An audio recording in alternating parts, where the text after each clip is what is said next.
The blue light of the alien ship glowed across the night sky. People all over Earth looked up and knew that everything had changed.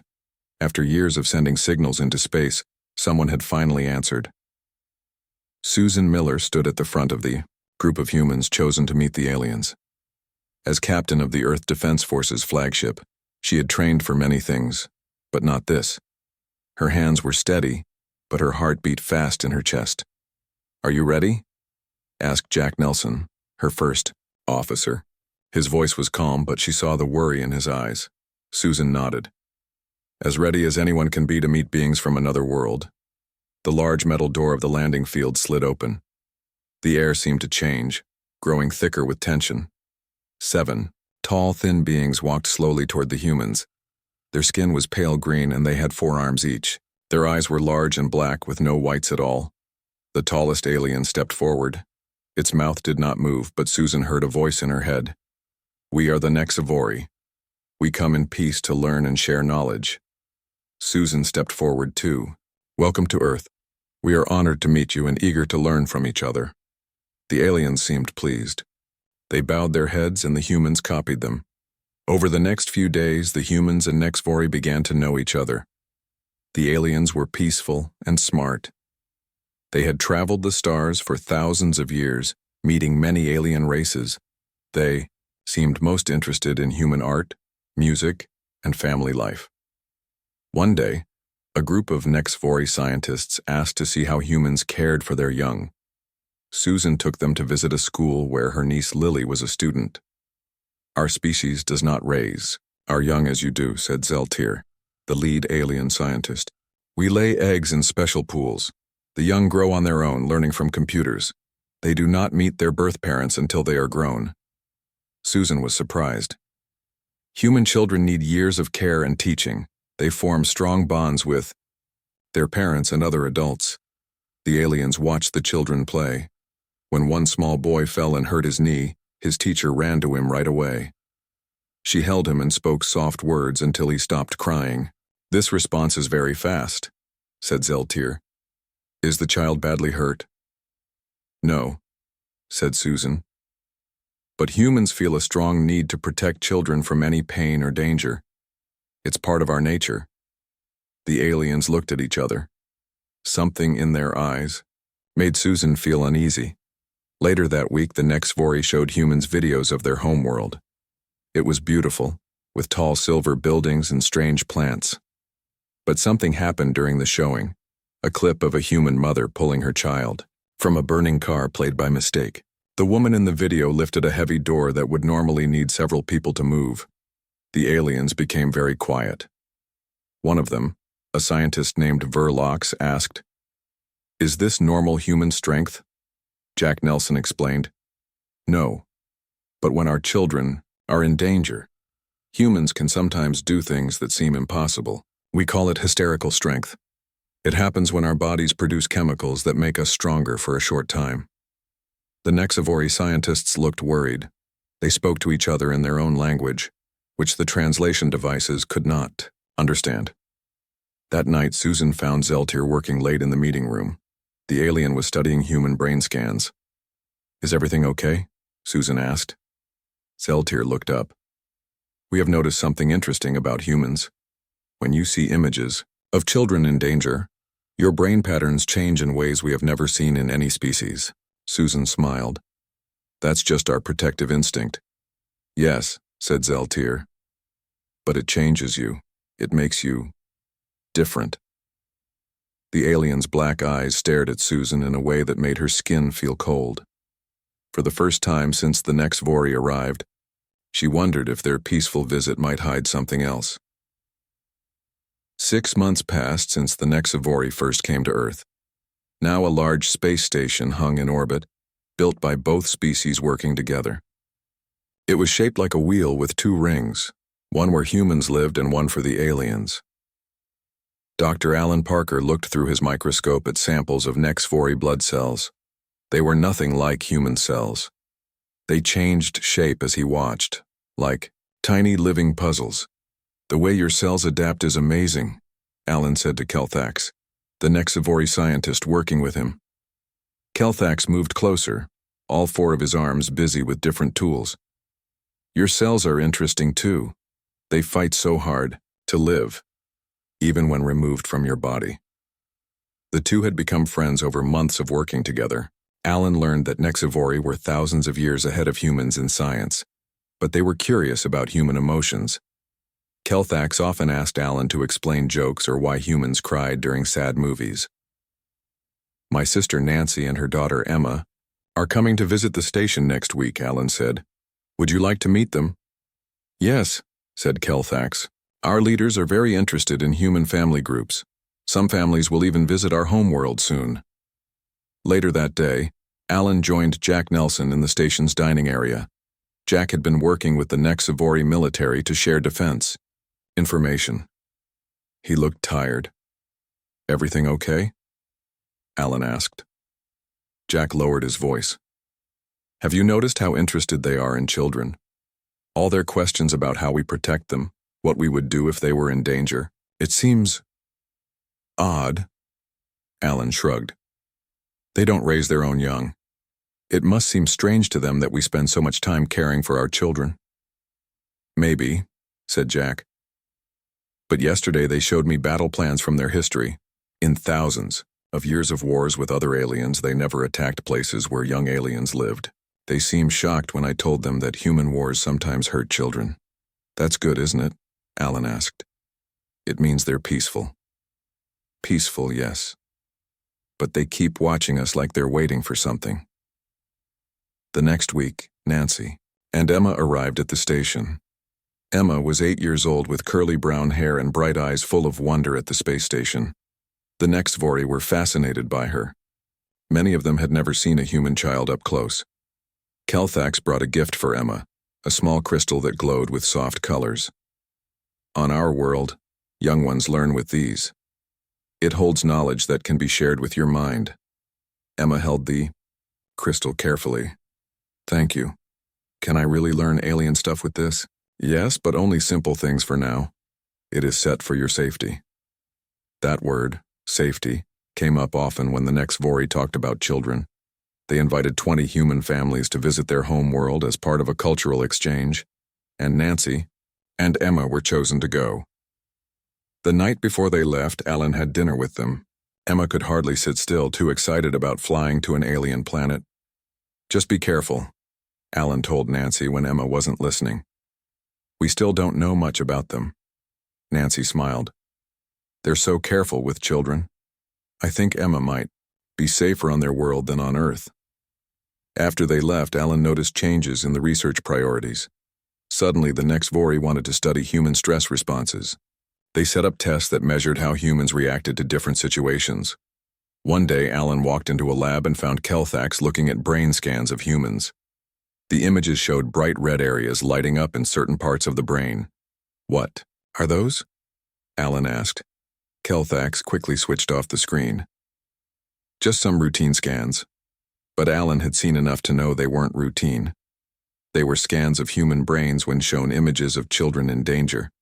And something about those scans had the Nexivori very worried indeed. The Nexivori homeworld was beautiful but strange to human eyes. The sky was pale purple, and the buildings looked like they had grown from the ground rather than being built. They twisted up toward the sky in smooth curves with no sharp edges, anywhere. Nancy and Emma stood with the other human families in a large open area that the Nexivori called the meeting place. Tall silver trees with blue leaves surrounded them, and soft music played from somewhere Nancy couldn't see. Mom, look at that. Emma pointed to a flowing fountain where the water moved up instead of down. It's amazing, Nancy said, smiling at her daughter's excitement. The Nexivori had planned a big event to welcome the humans. They called it a sharing of ways. There would be food, music, and games from both worlds. High above, a clear platform, hung between two tall buildings where Nexivori children would perform a traditional dance. As the event began, Nancy noticed that the Nexivori were watching the human parents closely. Whenever a human child ran off to look at something, the aliens seemed to study how quickly the parents reacted. It made Nancy feel like she was being tested somehow. Isn't this wonderful? Said Betty, another mother from Earth. Her son Kyle was playing with some Nexivori toys nearby. "They're so good with the children." Nancy nodded, but something felt off. "Have you noticed how they watch us? The way they look at us when we're with our kids?" Before Betty could answer, a loud crack echoed through the air. The clear platform, high above them, shook. The young Nexivori dancers froze, their forearms outstretched. Then the platform broke. It happened so fast. The platform split in two, and parts of it fell toward the crowd below. People screamed and ran. The Nexivori moved in an organized way, calmly directing everyone toward exits. But not all the children were safe. Emma, Kyle, and 3 other human children had wandered under the platform to look at the strange plants growing there. Nancy's heart stopped when she saw where Emma was. Large pieces of the platform were falling right toward the children. The Nexivori guards were moving too slowly, following some kind of plan that would take too long. Something changed in Nancy at that moment. Later, she would not remember making a choice. She just moved. She ran past the guards, pushing them aside with strength she didn't know she had. A large piece of the platform blocked the way to the children. Without thinking, Nancy grabbed it and pushed it aside, though it was twice her weight. She wasn't alone. Betty and the other human parents were doing the same thing. They moved with a speed and strength that seemed impossible. One father broke through a barrier that even the stronger Nexivori couldn't move. A mother jumped over a gap that was too wide to cross. Nancy reached Emma and the other children first. She gathered them close just as more pieces began to fall. A heavy shard of the clear material hit her back, cutting her deeply, but she didn't feel it.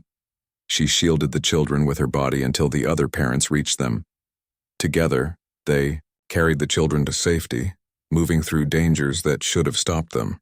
Only when Emma was safe did Nancy feel the pain in her back and realize she was bleeding. The Nexivori stared at the humans with their large black eyes wider than usual. They had stopped all movement, watching the humans with what looked like fear. "Are you hurt?" a Nexivori medic finally asked, approaching Nancy carefully. "Just help the children first," Nancy said, still holding Emma tightly. The Nexivori looked at each other. One of them, an older alien with pale skin, whispered to another, "Now we have seen it. The change is real." Nancy didn't understand what they meant. She only knew that when her child was in danger, nothing else mattered. Not pain, not danger, not even her own life. What she didn't know was that the Nexivori had seen something that terrified them. They had seen humans transform. The Nexivori Scientific Council met in a room with no windows. 12 of the oldest and wisest aliens sat in a circle, their 4 hands folded in their laps. No humans were invited. "We must discuss what we saw during the platform accident," said Zurvan, the head of the council. "The humans changed in ways we did not expect." A younger Nexivori named Pelnar showed images on a large screen. They were videos of the human parents during the accident. The pictures showed how their bodies changed. Their pupils grew large, their breathing got faster, and their muscles worked in ways that should not be possible. "We have studied their blood samples after the event," said Pelnar. "Their bodies released chemicals that made them stronger and faster. They felt no pain. They did not think about their own safety." "Has this happened before?" asked another council member. "Many times," Pelnar answered. "We found records from Earth. A mother lifted a car to save her child. A father fought off a wild animal. A woman ran into a burning building. They call it hysterical strength or a adrenaline rush. But it is more than that. It is a complete change in who they are." Back on the space station, Dr. Alan Parker was worried. He had not heard from Nancy or Emma in 3 days, not since the accident. The Nexivori said they were fine, just resting. But something felt wrong. Alan was working in his lab when Kel Thax came in. The alien looked nervous, which was unusual. "Alan, I need to ask you some questions," Kel Thax said. "It is important for our research." "Have you heard from my sister?" Alan asked. "I want to speak with her." "Soon," said Kel Thax. "First, please, help me understand. When human children are in danger, human adults change. How does this work?" Alan was confused by the question. "What do you mean, change?" They become stronger. They ignore pain.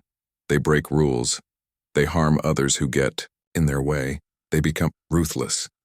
Now Alan understood. The next Vori had seen what humans could do to protect children, and it scared them. It's not being ruthless, Alan said. It's instinct. When a child is in danger, especially our own child, something happens in our brains. We don't think about ourselves anymore. We only think about saving the child. But you become dangerous, said Kelthax. You pushed aside our guards. You broke through barriers. What if you had decided we were a threat to your children? Would you have attacked us? The question hung in the air. Alan thought carefully before answering. We don't want to hurt anyone, he said. But if someone tried to harm our children and wouldn't stop, yes, we would do whatever was needed to protect them. Kelthax stepped back a little. This is what worries us. Your kind can change from peaceful to dangerous in one moment. Alan shook his head. It's not changing who we are. It's showing who we really are. Protecting our children is part of being human. At that moment, Captain Susan Miller burst into the lab. Her face was tight with anger. Alan, we have a problem, she said. The next Vori are keeping the families on their world for more tests. They're studying them like lab animals. They think we're hiding some kind of weapon system in our brains. Kelthax looked down at the floor. It is not like that. We are just trying to understand. By holding children? Susan asked, her voice getting louder. That's not how you make friends with humans. Alan saw the change in Susan, even though her own child wasn't involved. Her stance shifted, her eyes narrowed. She was ready to fight, and Kelthax saw it too. The alien backed away further. You see? Kelthax said quietly. It is happening now. You are changing again. All because I mentioned you're young.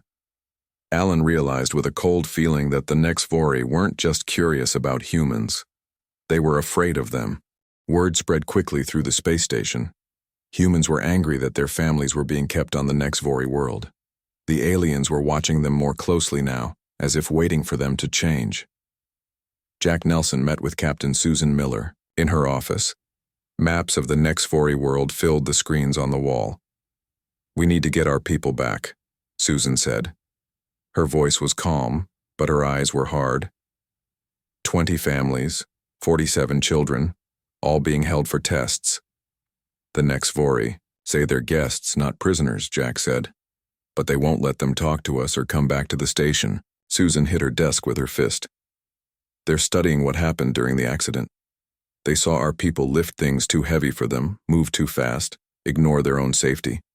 It scared them. So they're holding children to see what else we might do? Jack asked. That's playing with fire. On the other side of the station, a group of Next Vori military officers were meeting in secret. Their leader was Dravmore, head of Next Vori security. The humans have a hidden weapon, Dravmore said. They call it the Parental Override Protocol. It turns them into warriors when they're young or threatened. Are we sure it's a weapon? Asked a younger officer. It looks like a natural response. It is too strong to be natural, said Dravmore. Think about what would happen if we faced humans in battle. If we harmed their young by accident, they would all change into these ruthless fighters. We need to study this more. Maybe find a way to stop it. The officer shook his head. The humans will be angry if we keep holding their families. Let them be angry, said Dravmore. I want to see what they will do. Later that day, the next Vori ambassador asked to speak with Captain Miller. His name was Renzal, and he had spent more time with humans than any other Nexivori. Captain, I need you to understand our concerns, Renzal said. His voice was gentle, but his eyes never looked directly at her. What happened on our world was shocking to us. Parents protected their children, Susan said. That's normal for us. But the way you changed is not normal to us, said Renzal. In our society, when someone stops using logic and acts on pure emotion, we consider them dangerous. Susan tried to stay calm. We don't see it that way. Protecting children is not about losing control. It's about doing what matters most. But you broke rules, said Renzal. You pushed aside our guards. You ignored safety barriers. Where is the line? If you thought we were hurting your children, would you attack us? Start a war? The question made Susan pause. Would humans go to war to protect their children? History suggested they would. We don't want war, she said carefully. We just want our families back. Renzal's 4 hands moved in a nervous pattern. Some of my people are afraid. They think humans might be too dangerous to partner with. They see your protective instinct as a kind of madness. And what do you think? Susan asked. I think there is something we do not understand, said Renzal. Our species lost the family bond long ago. We became more logical, more peaceful. But we lost something too. Susan leaned forward. Then help me get our people back. Show your leaders that we can work together. I will try, said Renzal. But you must understand that what you see as your greatest strength, we see as your most frightening quality. The love that makes you protect your children also makes you capable of terrible violence. As Renzal left, Susan looked out the window at the stars. The Nexvori were right to be afraid, she thought. Humans would do anything to protect their children. Anything at all. And now the Nexvori were holding human children for study. If that wasn't resolved soon, they would learn exactly how far humans would go to get their children back. 3 days passed with no word from the Nexvori homeworld. The mood on the space station grew darker. Human crew members walked in groups watching the aliens with untrusting eyes. The Nexvori stayed in their own section more and more. Dr. Alan Parker couldn't sleep. Every time he closed his eyes, he saw his sister Nancy and little Emma trapped on the alien world. Were they scared? Were they hurt? No one would tell him. Soft knock came at his door. It was Kelthax, looking worried. Alan, I need to speak with you, the alien said. It is about your family. Alan pulled Kelthax inside and closed the door. Tell me what's happening to them. There is a group among my people who are afraid of humans, Kelthax said. They are led by Dravmor, our security chief. He believes humans are too dangerous to be trusted. So he's holding children? Alan asked, his voice rising. Worse, said Kelthax. He plans to test how far humans will go to protect their young. He and his followers have taken control of this station's children's area. They will cut off air and make it look like an accident. Alan's heart stopped. Why would they do that? To prove that humans become dangerous when their children are threatened, said Kelthax. To show the council that we should not trust your kind. Alan didn't wait to hear more. He ran to the control room where Captain Miller was already calling for help. Alarms rang through the station. Life support is failing in Section 12, a technician said. That's where the children's school and sleeping areas are. Susan's face went white. How many children are there? 15, said Jack Nelson. Including my nephew Sam. Susan turned to the Nexvori ambassador. Fix this now, or there will be war. But Renzal looked shocked too. This is not our doing. Someone has gone against the council's wishes. There was no time to argue. The humans ran toward Section 12, but the doors were locked. Through the windows they could see children inside, already growing sleepy as the air thinned. Something changed in the humans at that moment. Alan saw it happen. Their faces hardened. Their movements became faster, more sure. Even those with no children of their own changed, driven by the need to save the young ones.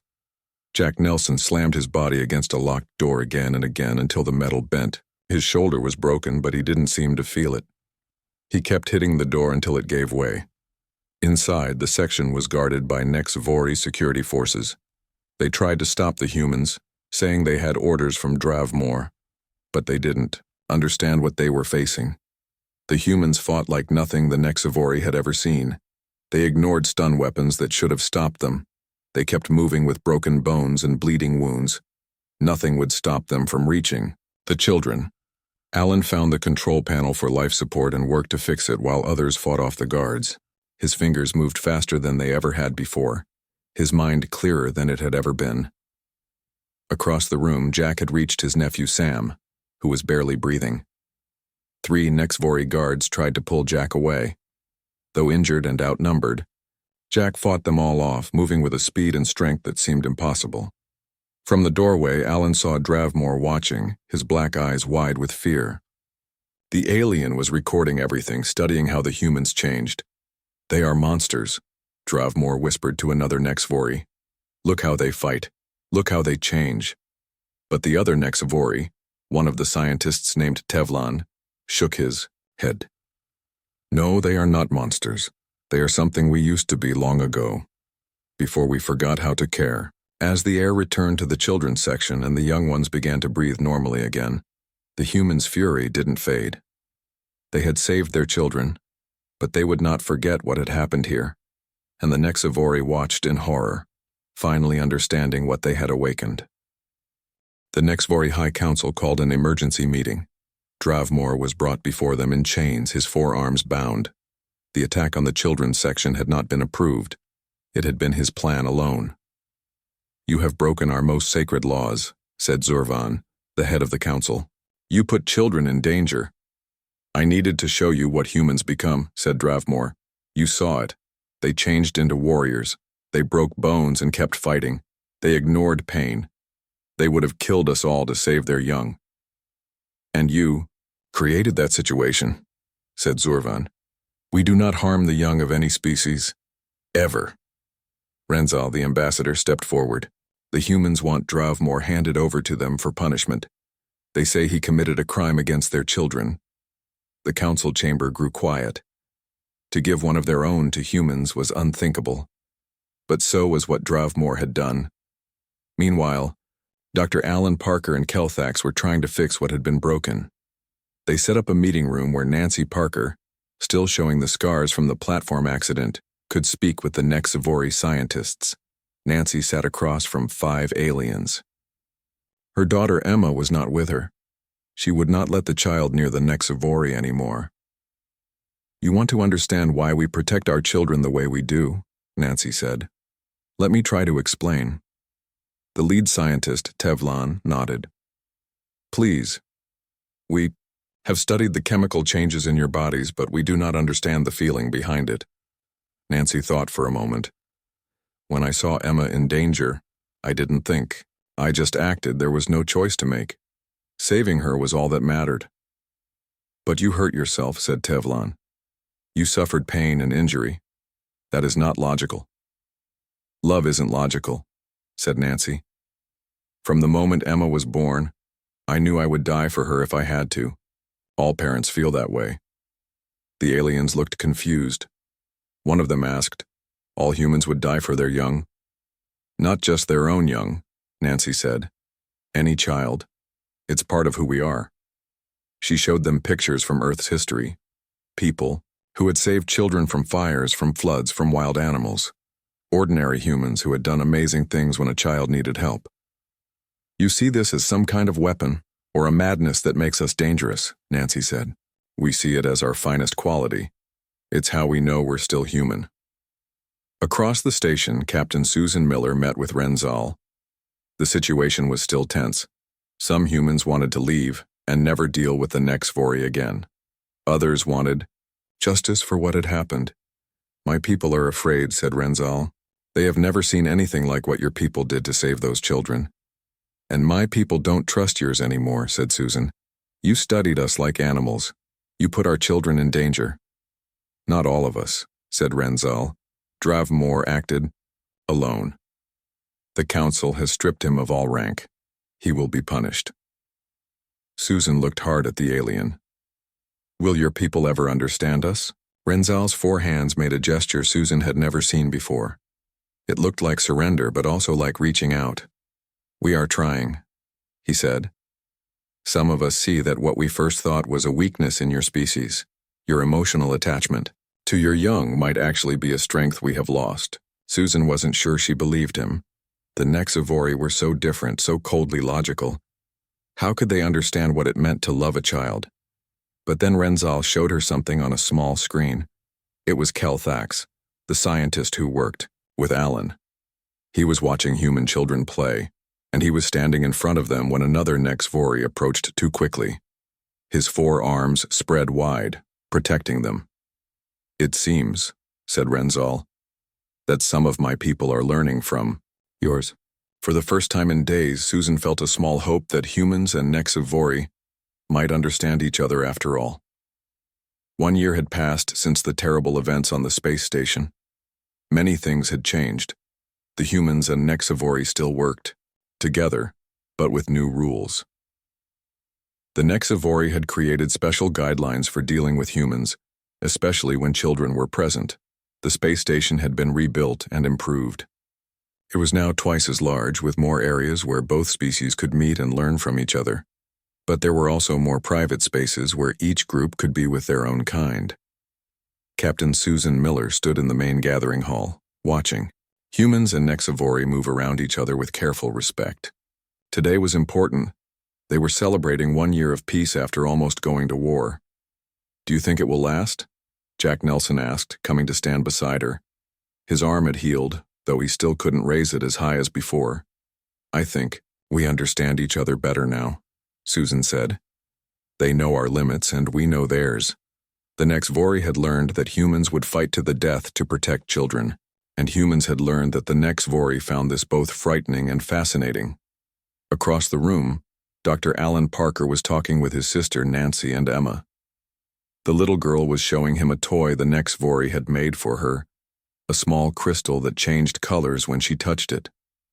"They're not so bad," Emma said. "Some of them are nice." Nancy smiled, but her eyes were still careful when she looked at the aliens. She had not forgotten the platform crash, or how the Nexivori had studied them afterward. Alan was about to answer, when he saw Kelthax approaching. The Nexivori scientist looked different somehow. His movements were less stiff, more like a human's. "Alan, I would like to speak with you," Kelthax said. "And with your sister too, if she is willing." Nancy hesitated, then nodded. Emma stayed close to her side. "I have news," said Kelthax. "Something important is happening among my people. A small group of us have been changing." Alan was confused. "Changing how?" "We have been practicing what we call adaptive emotional response," said Kelthax. "It means we are learning to form bonds with others that are not based only on logic." Nancy's eyes widened. "You mean you're learning to care about individuals? To feel something for them?" "Yes," said Kelthax. "It began with those of us who worked closely with humans. We saw how your emotional connections made you stronger, not weaker as we always believed." The alien knelt down to Emma's level, something Nexivori never did before. It was hard for them with their long bodies. "Little one, the toy I made for you, does it please you?" Kelthax asked. Emma nodded. "It's pretty, thank you." "I made it specially for you," said Kelthax. "Not for human children in general. For you, Emma, because I remember how brave you were during the platform crash." The words were simple, but they meant something huge. Nexivori had never before cared about specific individuals. They thought of the good of all, not one. Later, Susan Miller met with Renzal, who was now the head of the Nexivori Council. "Your people are changing," she said. "Some of us," said Renzal. "Not all. Many think it is wrong to let emotions guide us. They fear we will become like humans." "And what do you think?" Susan asked. Renzal was quiet for a moment. "I think we lost something important long ago.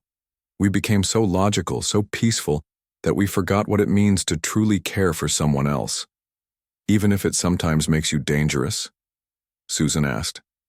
"Even then," said Renzal, "we have watched your people for a year now. Yes, you become ruthless when your children are threatened, but that same love makes you build amazing things, create beautiful art, and risk everything to help others. It gives your lives meaning." As the celebration continued around them, Susan thought about how far they had come.